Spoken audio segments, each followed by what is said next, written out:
The following story is a translated and adapted conversation, recounting supernatural experiences from around the world. This content is intended for entertainment purposes only. Listen with an open mind and enjoy the thrill of the unknown. The content in this video is purely for entertainment. Viewer discretion is advised. If you are easily frightened, be prepared some stories might just send chills down your spine. If you're ready, turn off the lights, put on your headphones, and immerse yourself in the world of the unexplained. In 2001, the Second Congo War was a sprawling catastrophe, engulfing the Democratic Republic of Congo in a maelstrom of militia violence, ethnic massacres, and unimaginable suffering.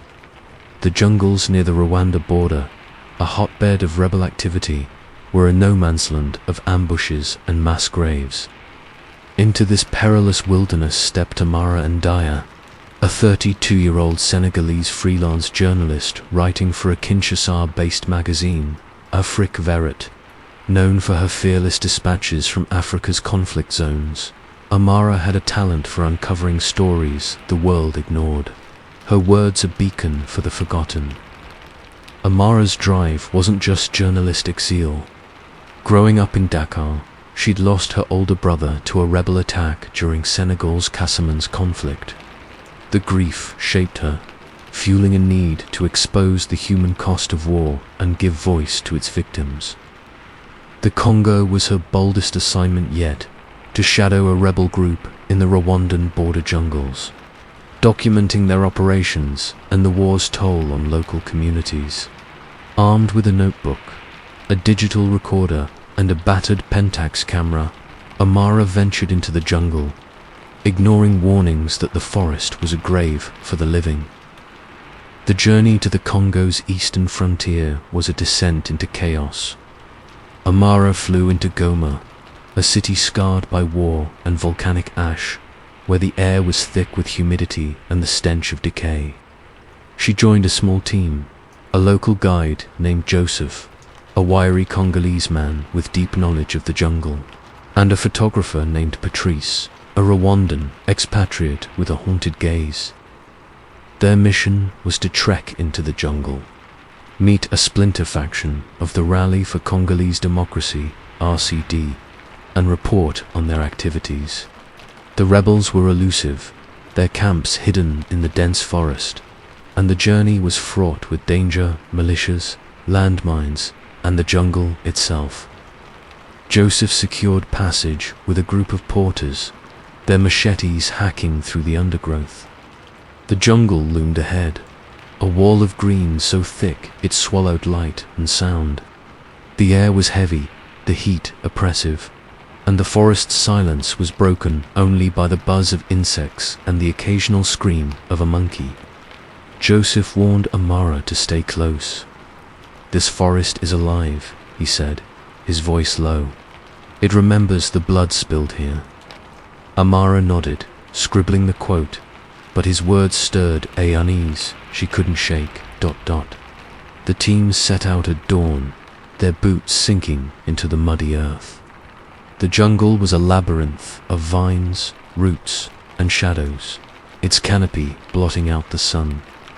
Amara's recorder captured the sounds bird calls, rustling leaves, the porter's murmurs, but each step felt like an intrusion, as if the forest resented their presence. Patrice's camera clicked, his photos stark and eerie, the jungle's greens tinged with a sickly hue. By dusk, they reached a clearing, a rare patch of open ground scarred by old campfires and bullet casings. The rebels were nearby, Joseph said, but they'd meet them tomorrow. For now, they'd camp here, under the jungle's watchful gaze. The first day in the jungle was a test of endurance. Amara and her team trekked deeper, following Joseph's lead through paths barely visible. The forest was alive, its vines snagging, its shadows shifting. They passed signs of war-abandoned villages, their huts burned, a rusted AK-47 half buried in mud, a shallow grave, its earth disturbed, bones peeking through. Amara's stomach twisted, the graves reminding her of her brother, of the massacres he'd died in. She pushed the thought aside, focusing on her work, but the jungle's weight pressed against her, a growing sense that they weren't alone. At a riverbank, they met a group of displaced villagers, their faces gaunt, their eyes hollow. Amara interviewed them, their stories chilling. Rebel massacres, families slaughtered, bodies left to rot. An elder, Mama Grace, spoke of the jungle's spirits. "The dead don't leave," she said, her voice trembling. "They become lights, green like the forest, searching for peace." She warned them not to follow the lights, her eyes dark with fear. "They're angry. They want company." Amara noted the story, dismissing it as myth. But Mama Grace's words lingered, echoing Joseph's warning. That afternoon, the team found traces of the rebels' fresh footprints, a hidden cache of ammunition. Joseph grew tense, his machete gripped tightly. "We're close," he said, but his eyes darted to the trees, as if expecting something else. Patricia's photos were off, their shadows too dark, figures faintly visible in the corners. Amara felt the jungle's gaze intensify, its silence heavier, as if it was listening. As dusk fell, they set up camp in a new clearing, the rebels' meeting planned for dawn. Amara's recorder ran, capturing the night's sounds, but a quiet dread gnawed at her. The jungle felt alive, its shadows moving just beyond the firelight. The night was a suffocating blanket of heat and darkness. The team's campfire cast jittery shadows, and the jungle's chorus crickets, frogs, and rustling leaves felt like a warning. Amara lay awake, her brother's face haunting her thoughts. His last letter had described a jungle, not unlike this one. It's not just the rebels, Amara, something watches. Around midnight, she heard it a faint hum, like a distant chant, coming from the trees.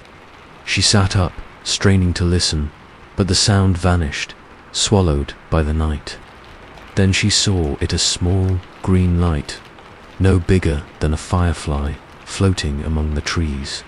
It hovered, swaying gently, its glow unnatural, pulsing like a heartbeat. Amara's breath caught, her heart racing. Rebels, she wondered. But the camp was secure, and Joseph had said no one moved at night too risky with militias and mines. She grabbed her flashlight, its beam cutting through the darkness, but the light revealed only vines and shadows.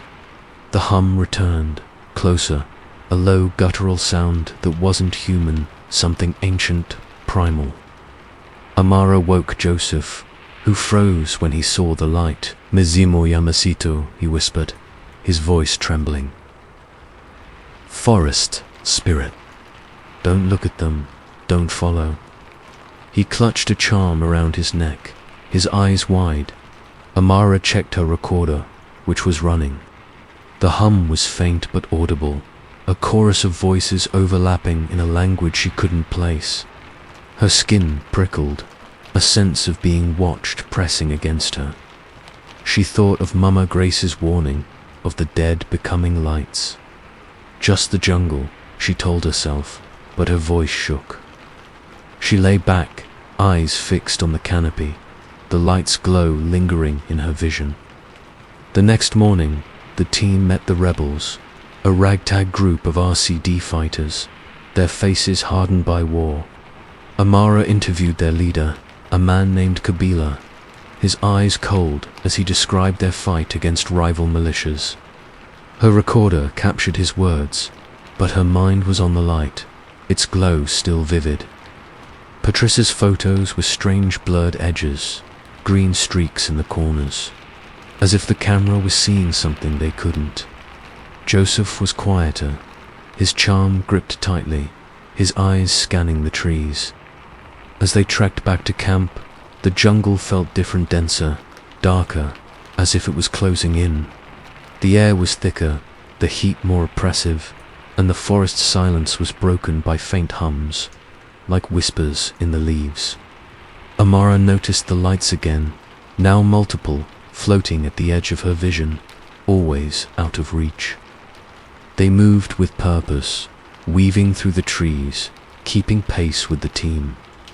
Joseph's face paled, his prayers constant, while Patrice grew agitated, his camera trembling.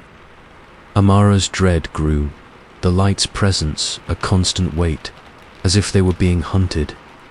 That afternoon, they found a massacre-seater clearing littered with bodies. Villagers and fighters, their wounds fresh, their eyes staring blankly. The air was thick with the stench of blood and decay, and flies buzzed in clouds. Amara's stomach churned, her brother's death flashing in her mind. She photographed the scene, her hands shaking, the lights hovering at the clearing's edge, their glow brighter, more insistent. Joseph refused to linger, his voice urgent. "They're here. We need to go." Amara felt the jungle's gaze intensify, its shadows alive, reaching. That night, the team camped in a new clearing, the massacre sites, memory heavy. The jungle was darker, the canopy thicker, the stars invisible. The campfire struggled, its flames weak, casting long, distorted shadows.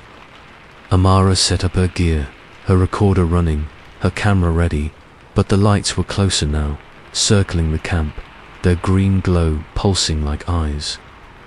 The hum was louder, a chorus of voices, men, women, children pleading, cursing, accusing. The air grew colder, the jungle's heat replaced by a bone-deep chill. Amara couldn't sleep, the light's glow seeping into her tent. She felt watched, not by one presence, but by many, their gaze boring into her soul. Then she dreamed, or thought she did. In the dream, she stood at the clearing's edge, the jungle alive with green lights, their hum a deafening wail. A figure emerged from the trees, a man, his body riddled with wounds, his face a ruin of blood and shadow. His eyes were hollow, black pits that sucked in the light, and his mouth moved, forming words she couldn't hear. He pointed at her, his hand skeletal, and the lights surged, their glow burning her eyes.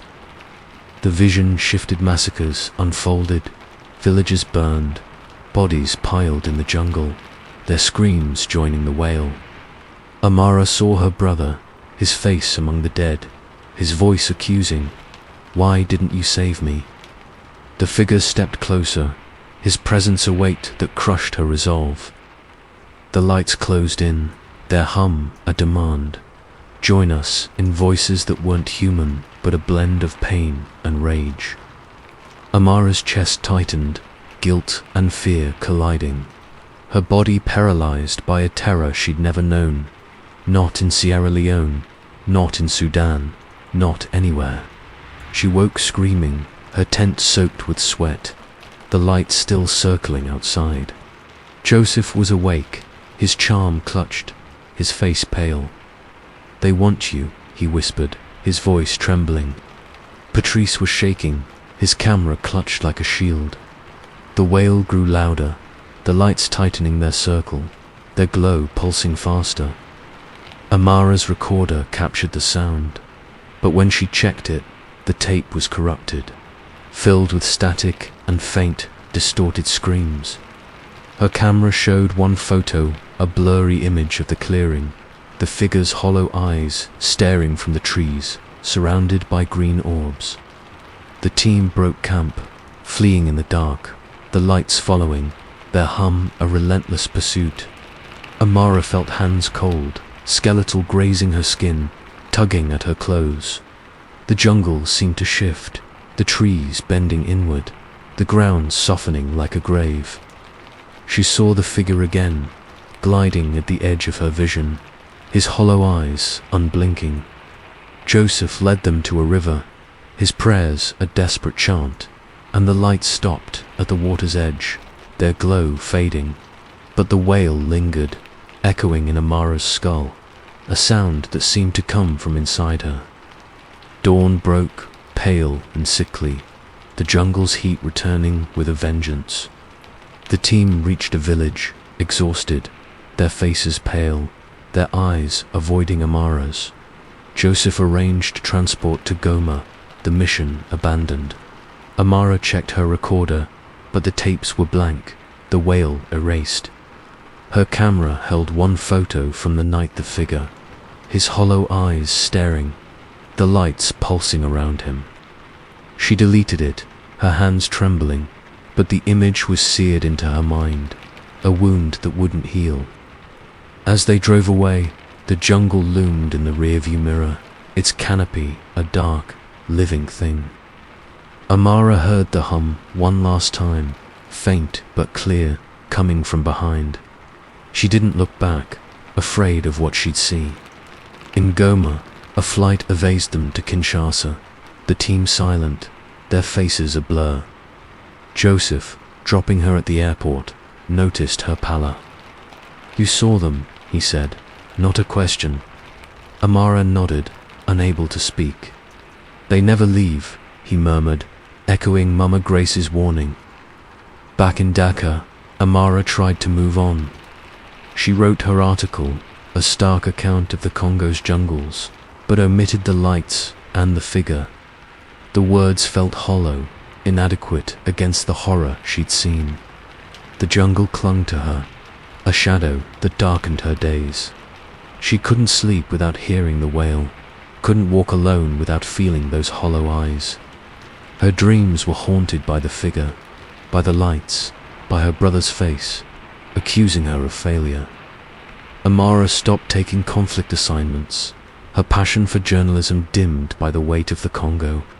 The camera from the jungle sat in a locked case, its lens covered, as if to keep something trapped. Sometimes, at night, she saw light screen, pulsing, floating in her apartment's corners. She never looked, afraid of what they'd show, but the wail lingered in her mind, a stain that wouldn't fade.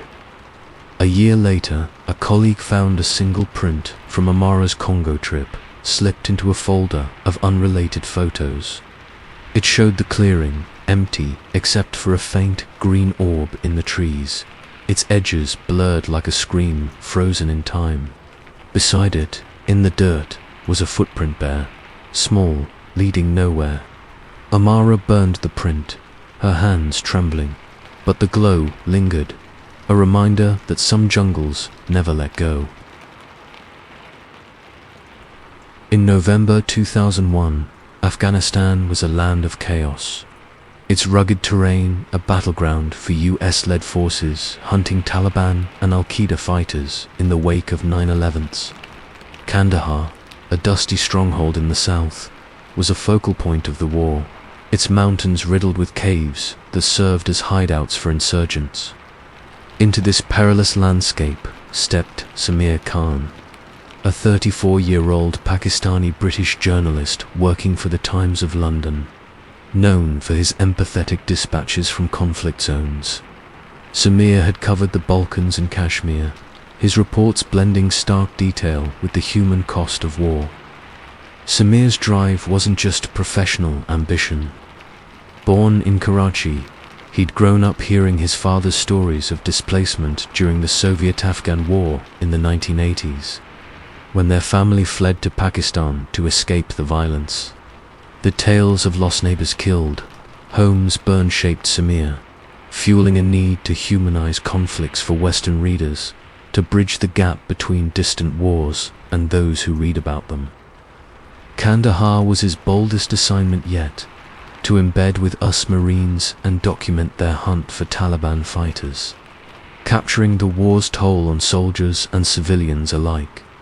Armed with a notebook, a digital recorder, and a Nikon D1 camera, Samir ventured into the desert, ignoring warnings that the caves were a jinn's lair. The journey to Kandahar was a descent into tension. Samir flew into Bagram Air Base, where the air was sharp with jet fuel and the roar of helicopters. He joined a Marine convoy heading south, their Humvees rattling through a landscape of sand and rock, the horizon scarred by bomb craters. The Marines were grim, their eyes scanning for ambushes, their rifles at the ready. Kandahar's a meat grinder, one sergeant muttered. Those caves eat men. Samir nodded, scribbling the quote, but the words settled in his gut like a stone. His assignment was to spend 5 days with the Marines, reporting on their operations in Kandahar's cave network's labyrinthine tunnels used by the Taliban for shelter and smuggling. The caves were strategic but deadly, prone to ambushes and collapses, and whispered to be haunted by locals who spoke of jinn, malevolent spirits that preyed on the unwary. Samir's goal was to photograph the caves and interview soldiers, capturing the war's raw edge while seeking stories of Afghan civilians caught in the crossfire. The convoy dropped him at a forward operating baser cluster of tents and sandbags baking under the desert sun. The air was thick with dust, the silence broken by radio chatter and distant gunfire. That first night, Samir couldn't sleep. The desert howled whined, coyotes, the occasional boom of artillery. He sat in his tent, reviewing his plan: trek with the Marines, enter the caves, and document the operation. The caves intrigued him, a hidden world of war's shadows, but they also unnerved him, their darkness echoing his father's tales of Soviet massacres in similar tunnels. Just another job, he told himself, gripping his recorder, but a quiet dread settled in his chest, a premonition he dismissed as nerves. The first 2 days were a grueling march through Kandahar's badlands. Samir and the Marines, led by Captain Delgado, a no-nonsense Texan, trekked across dunes and rocky outcrops, their boots sinking into the sand. Samir interviewed soldiers, their faces weathered, their stories a mix of bravado and fear.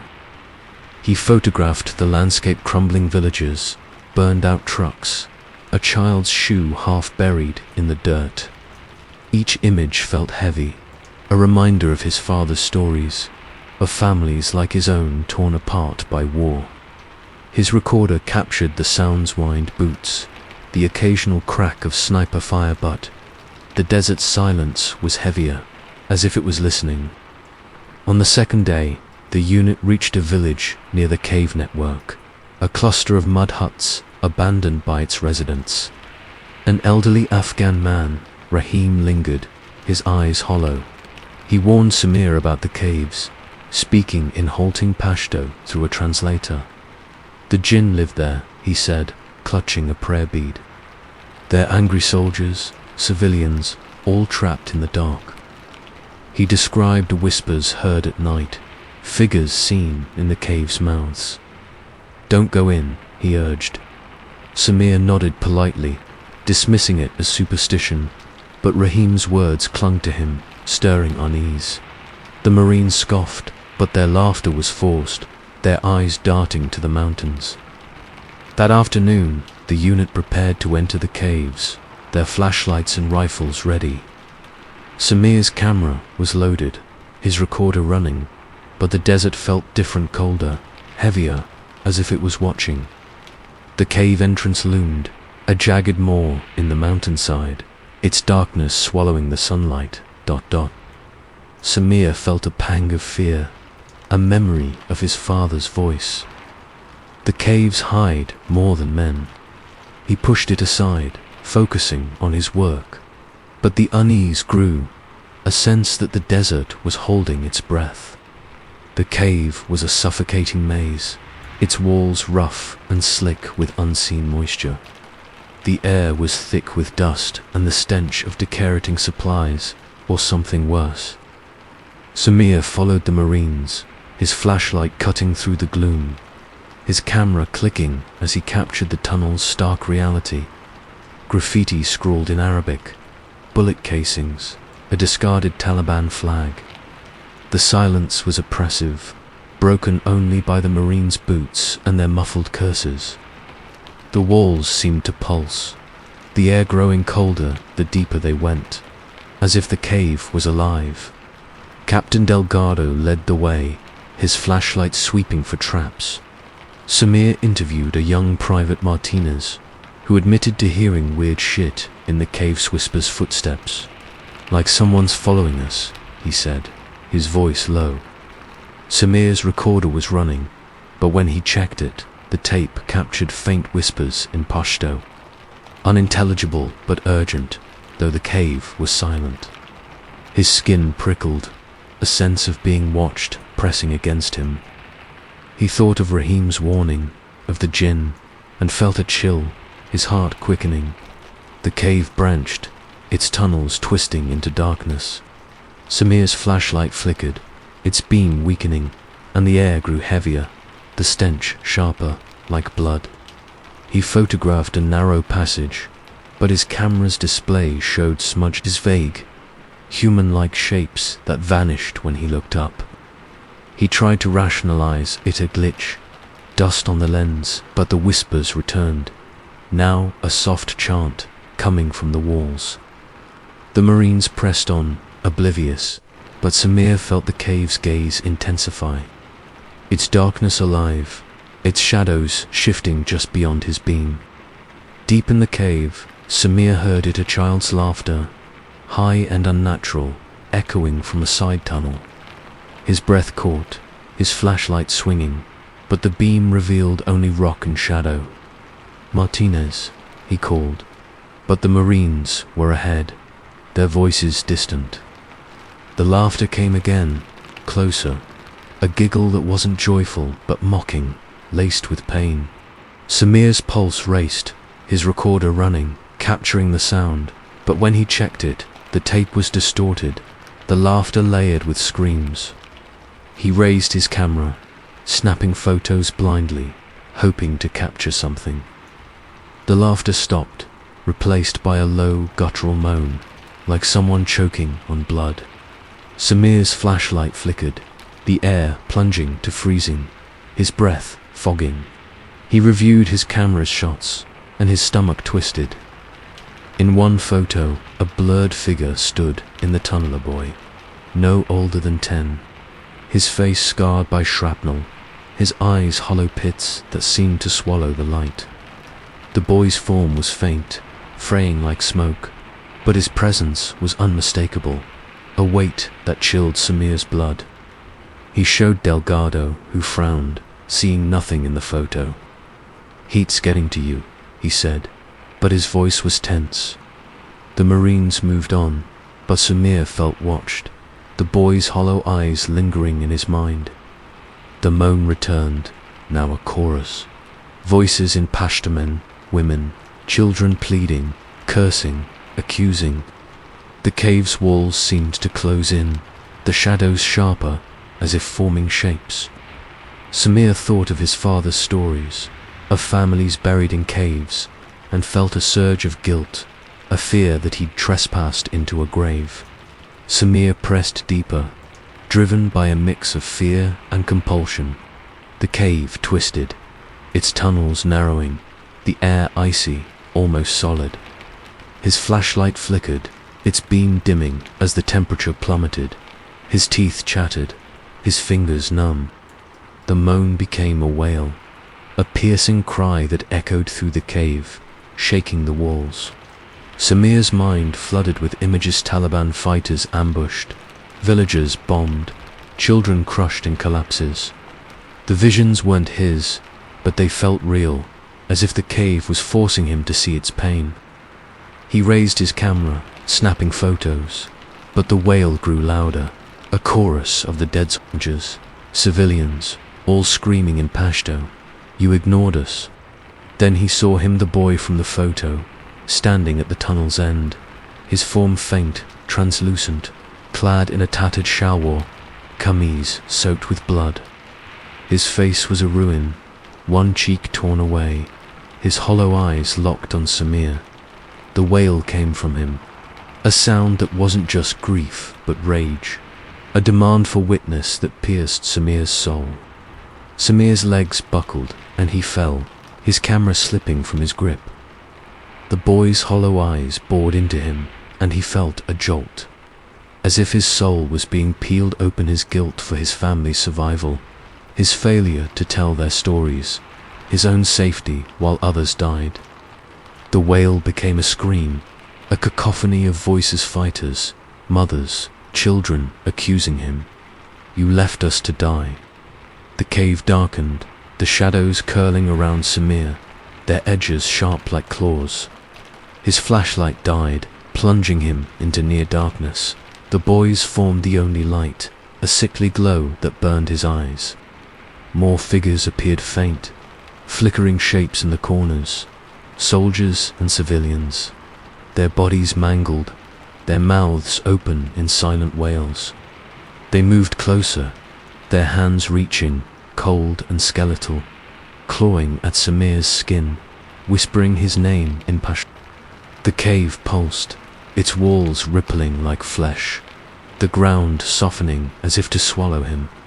Samir's scream caught in his throat, his body paralyzed by a terror he'd never known, not in Sarajevo, not in Srinagar, not in Srinagar, not anywhere.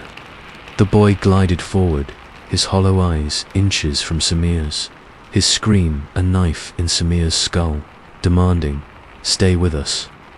"Move," a voice shouted, Delgado's, sharp and distant. The command broke Samir's paralysis. He grabbed his camera and bolted, the scream chasing him through the tunnels. The shadows lunged, their touch cold and grasping, snagging at his clothes.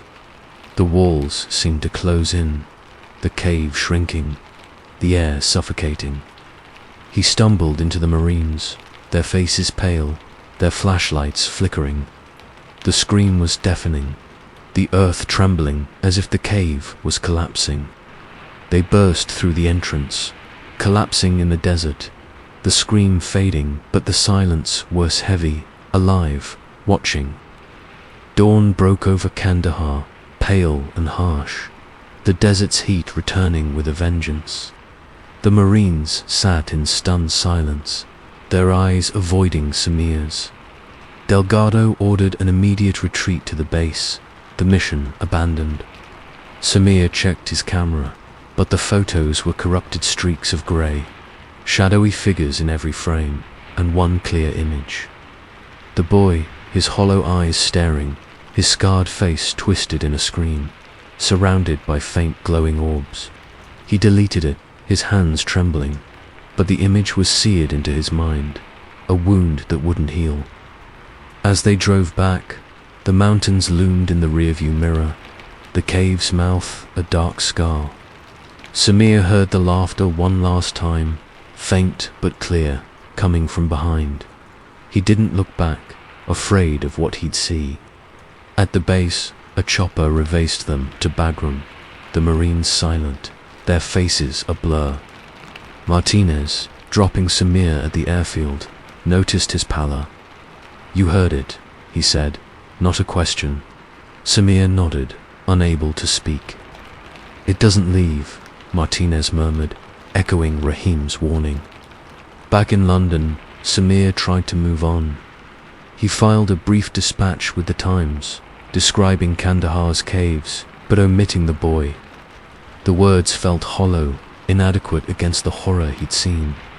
The cave clung to him, a shadow that darkened his days. He couldn't sleep without hearing the scream, couldn't hold his camera without feeling those cold hands. His dreams were haunted by the boy, by the shadows, by his father's face, accusing him of failure. Samir stopped taking war assignments, his passion for journalism dimmed by the weight of Kandahar. The camera from the cave sat in a locked box, its lens covered, as if to keep something trapped. Sometimes, at night, he heard laughter high, mocking, coming from his apartment's corners. He never looked, afraid of what he'd see, but the boy's hollow eyes lingered in his mind, a stain that wouldn't fade. A year later, a colleague found a single print from Samir's Kandahar trip, slipped into a folder of unrelated photos. It showed the cave's tunnel, empty except for a faint, blurry boy, his hollow eyes staring, his scarred face glowing in the dark. The print was streaked with red, as if blood had seeped through the paper. Samir burned it, his hands trembling, but the echo lingered, A reminder that some caves never let go.